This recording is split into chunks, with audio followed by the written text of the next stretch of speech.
What is up, my dudes? Today, we are going to be talking about spiders. Now, GradeAUnderA made a video a while back. I think it was like fucking last year or some shit. Anyway, he made a video a while back about phobias and how being arachnophobic shouldn't be defined as an irrational fear of spiders. Well, I'm here to tell you that being afraid of spiders is definitely irrational. Now, if you live in Australia, you're pretty much going to get fucked by everything. So why are you worrying about spiders? Oh, and also there's like a couple spiders in Australia that will kill you in like 3 to 4 minutes or so.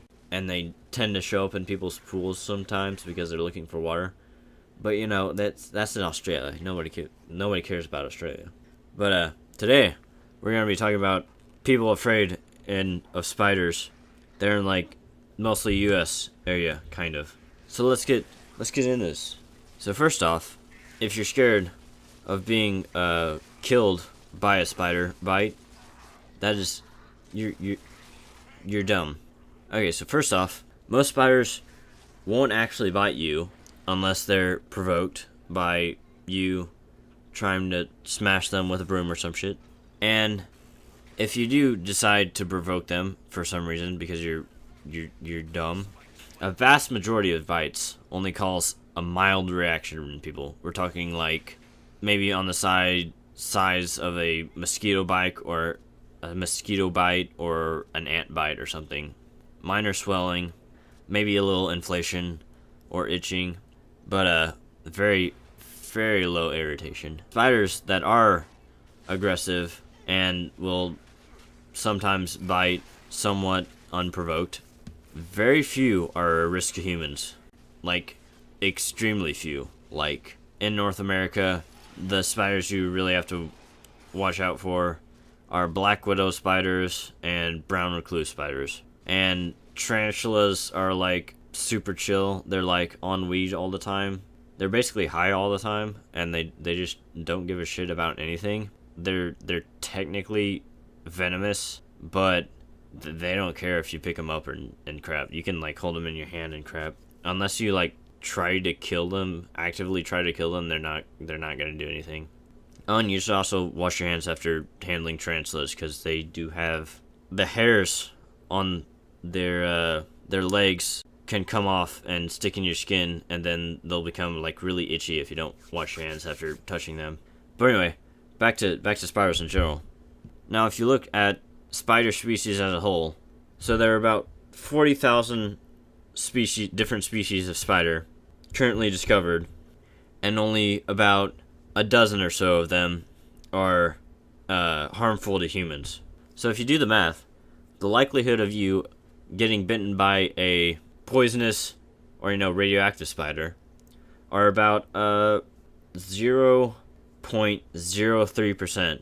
So if you're bitten by a different spider 10,000 times, only 3 of those times would they be actually harmful. And for most of the toxic spiders, there's usually an antivenom that works really well, that as long as you can get in a hospital within a reasonable time, you're not going to have any serious side effects.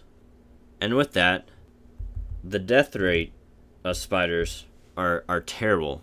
The KD ratio of spiders is like the worst. They're the worst COD players you have ever seen. Like, according to the CDC, roughly 7 people are killed each year by spiders. So, spiders are pretty shit at COD, to be honest. And then if you look at some other interesting animals, cows kill 20 people each year. Fucking cows. Feminists not included. Cows kill 20 people each year. These cows, compared to spiders, they're like a level 50. They're like 8 times prestige and shit. They're like gods to spiders. I mean, come on, really. And then also another interesting thing: dogs kill 28 people per year. Dogs, man's best friend, is killing 28 people per year. 28 people per year. And then there are 33,000 motor vehicle traffic deaths each year, according to the CDC. So you should be more scared of your local Toyota Prius gang than you should be of actual spiders killing you. Now, for those of you that want to know how not to get bitten by venomous spiders, I'm going to tell you. I'm going to give you a short guide on how to identify different types of spiders. So this is the Brazilian wandering spider, called the most venomous spider by Guinness World Records. It can also give you an erection lasting for several hours, which is pretty neat, in case you need some help. Get bitten by the spider, it'll solve all your problems. Even it might be slightly painful, but you're gonna die with a heart on. It's pretty great. But if you don't want to die with your Magnum Dong hanging out, then you can just seek medical help, and there's a very effective anti-venom that has been developed. So very few deaths occur from it. Shame. Would have loved to go out with a death by boner spider. And how you identify this is, if you see the red fangs, don't go near that shit. And especially if it gives you one of these, it means it's pissed. Don't do that shit. Just go away. Let it rest in peace. Okay, so the next spider we're going to be looking at is the black widow spider. Now, even though it is one of the most venomous, dangerous spiders in the US, no deaths has been attributed to bites by black widow spiders in the US. And victims usually recover without serious complications.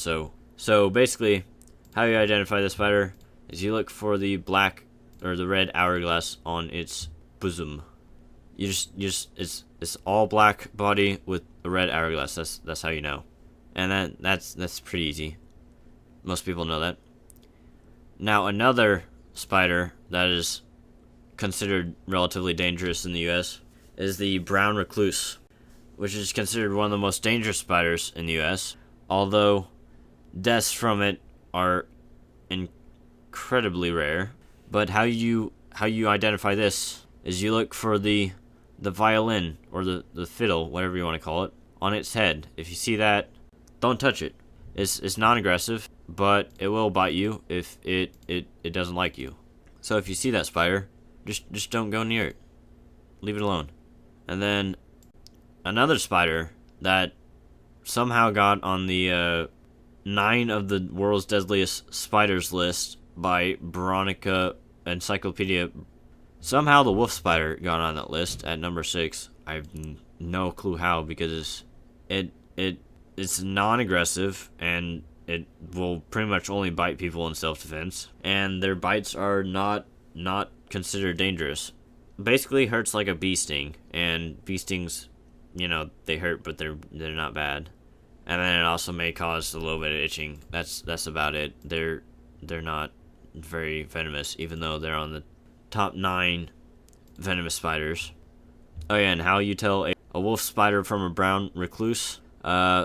Look for the fiddle on the head. If you can't really tell if it's a fiddle, wolf spiders have stripes, and they look like a cat, maybe. They have stripes and they look kind of like a cat fur on them.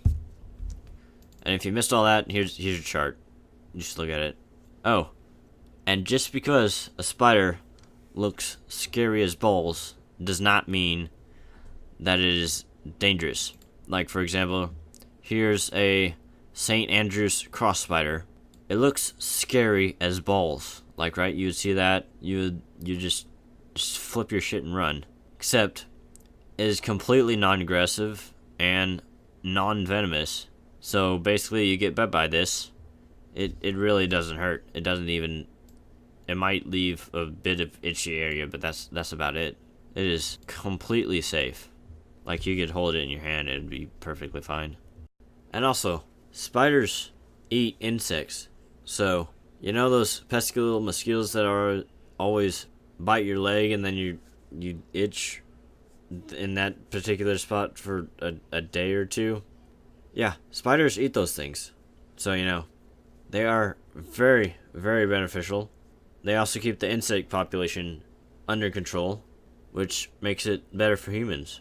So we can live free from those tiny little insects overrunning us. Okay, just to recap real quick. Only 7 people are killed by each year by spiders, roughly, in the US. And dogs can kill 28 people per year.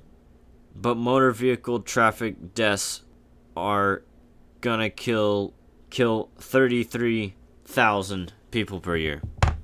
So, you should be definitely more scared of your local Toyota Prius gang than you should be of your friendly neighborhood Spider-Man. Thank you for watching. Goodbye.